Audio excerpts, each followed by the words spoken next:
أعوذ بالله من الشيطان الرجيم. بسم الله الرحمن الرحيم. وما خلقت الجن والإنس إلا ليعبدون ما أريد منهم من رزق وما أريد أن يطعمون إن الله هو الرزاق ذو القوة المتين.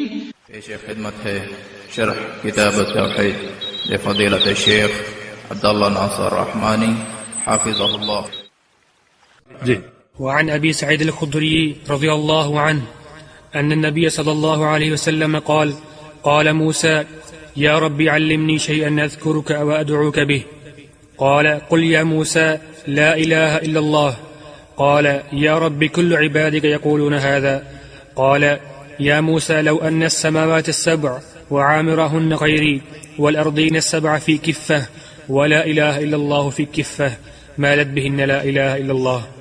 یہ حدیث ابو سعید خدری رضی اللہ عنہ کی روایت سے ہے، صحیح ابن حبان میں، مستدرک حاکم میں، اور امام حاکم نے اس کو صحیح کہا ہے، اگرچہ بعض لوگوں نے اس سند پر جرح کی ہے، مگر امام حاکم اس کو صحیح کہتے ہیں. اور اس میں ایک چھوٹا سا واقعہ موسیٰ علیہ السلام کا. موسیٰ علیہ السلام اللہ تعالیٰ سے عرض کیا: یا رب علمنی شیئا اذکرک وادعوک بہ. یا اللہ مجھے کوئی ذکر عنایت فرمائیے، کوئی ذکر دیجئے جس ذکر سے میں آپ کو یاد کروں، آپ کو پکاروں، آپ سے سوال کروں اور ذکر چلتا رہے. قال، اللہ تعالیٰ نے فرمایا کہ ٹھیک ہے، ہم آپ کو ذکر دیتے ہیں. قل یا موسیٰ، اے موسیٰ کہو لا الہ الا اللہ. یہ ذکر پڑھو کثرت سے، اس ذکر سے مجھے پکارو، میرا ذکر کرو کثرت سے. تو موسیٰ علیہ السلام نے کہا: یا رب کل عبادک یقولون ھذا. تیرا ہر بندہ یہ کہتا ہے، یہ ذکر تو عام ہے، سب کرتے ہیں، مجھے کوئی خاص چیز دیجیے، کوئی خاص چیز عنایت فرمائیے جو صرف مجھے ہی ملے. تو اللہ پاک نے فرمایا کہ موسیٰ تم اس کلمے کو عام قرار دیتے ہو. لو ان السماوات السبع وعامرهن غیری، اگر ساتوں آسمان اور جو کچھ ان آسمانوں میں ہے سب میرے علاوہ، اس کا معنی اللہ بھی آسمانوں میں. جو لوگ کہتے ہیں کہ اللہ ہر جگہ موجود ہے، یہ عقیدہ شریعت کے خلاف ہے، شریعت کے مقاصد کے خلاف ہے. اللہ تعالیٰ بذات ہی اپنے عرش پر ہے اور اپنے علم کے اعتبار سے، احاطہ کے اعتبار سے، اپنی قدرت کے اعتبار سے پوری کائنات پر اس کا علم، احاطہ، قدرت پوری کائنات کو محیط ہے. مگر اس کی ذات اور رحمان علی العرش استویٰ، رحمان عرش پر مستوی.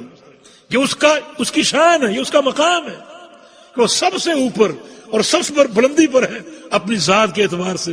مگر اس کی قدرت، اس کا قبضہ، اس کا ملک، اس کی تدبیر، اس کا احاطہ پوری کائنات کو گھیرے ہوئے. تو آسمانوں میں جو کچھ ہے میرے علاوہ. اور پھر ساتوں زمینیں ایک پلڑے میں ڈال دی جائیں، اور بعد حصوں میں ساتوں زمینیں اور زمینوں میں جو کچھ ہے اور وہاں میرے علاوہ نہیں. اور تاکید اللہ تعالیٰ اوپر ہے، نیچے نہیں ہے. یہ ہر جگہ اللہ کو ماننا، اللہ کے شایان شان نہیں کہ اللہ ہر جگہ موجود ہے. دیکھو ہر جگہ موجود ہو کر علم حاصل کرنا کون سا کمال ہے؟ یہ تو مخلوق بھی کر سکتی. یہ مسجد جہاں درس ہو رہا ہے میں نے نہیں دیکھی، اب میں یہاں آ کر دیکھ لی، اب مجھے اس مسجد کا علم ہو گیا.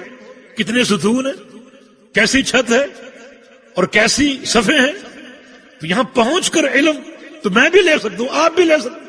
اگر اللہ کا بھی یہی مقام ہے کہ ہر جگہ موجود ہو کر وہاں کا علم لے گا، یہ کون سا کمال ہے؟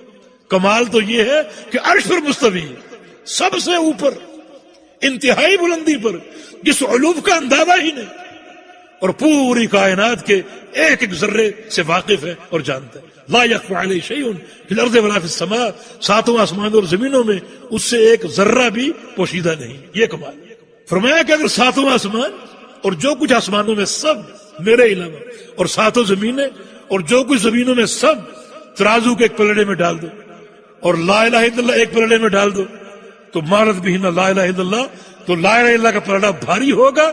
ساتوں آسمان، سارے فرشتے، ساری مخلوقات، ساتوں زمینیں لا الہ الا اللہ کے مقابلے میں ہلکی پڑ جائیں گی. اس کلمے کا وزن کتنا قوی یہ کلمہ ہے. جو شخص اس کو اختیار کر لے اتنی طاقت اس کو عذاب مل سکتا ہے؟ پورے فہم کے ساتھ بڑی طاقت اس کلمے میں، بڑا وزن اس کلمے، تو اس وزن کو سمجھو اور اس کلمے کا حق ادا کرو. وتعاونوا على البر والتقوى ولا تعاونوا على الإثم والعدوان واتقوا الله إن الله شديد العقاب.